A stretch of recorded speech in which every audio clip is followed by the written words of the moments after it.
The Prophet stood and looked. His mother said to him, "This is your father's grave." Imagine a child who never saw his father.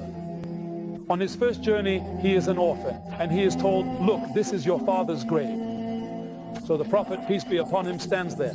You can imagine all the sorrowful scenes and the tears that flowed from him, peace be upon him, as he saw his father's grave, whom he had never seen in real life. He stands by the grave and looks. Then his mother takes him, the greatest calamity that happened on this journey.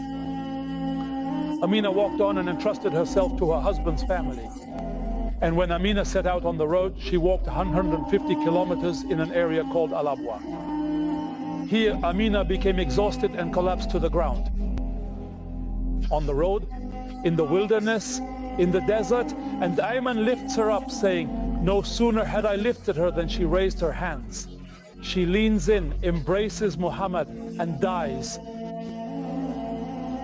His mother dies before his eyes in the desert. Just now imagine the scene. He had just seen his father's grave, and now on the road, his mother, who used to hold him, dies. The one who used to nurse him, the one who used to carry him. So the Prophet, peace be upon him, stands and sees his mother as a lifeless, dead body. And Ayman sees the Prophet, wipes his head, and comforts the little child. She said, "Oh Muhammad, help me dig your mother's grave."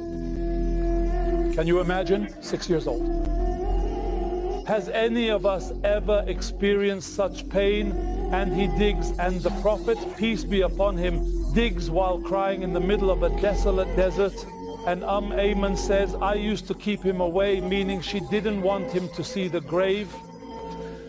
She would turn his face away from his mother and from her grave. She says, "So we dug. We spent days digging, Muhammad and I." She says, "Then we buried her in that place." She says, "I held him by the hand while he was saying, 'My mother, let's take my mother with us.'" She says, "So we walked that distance from Al-Abwa until we reached and entered Mecca." So the first thing she did upon entering Mecca was not to go to her own house, to her mother's house, but rather she went to the house of Abdul Muttalib. Then she knocked on the door, and when she knocked on the door, the Prophet knows these places, and that's why the Prophet, peace be upon him, was close to his mother when he returned during the Hijrah.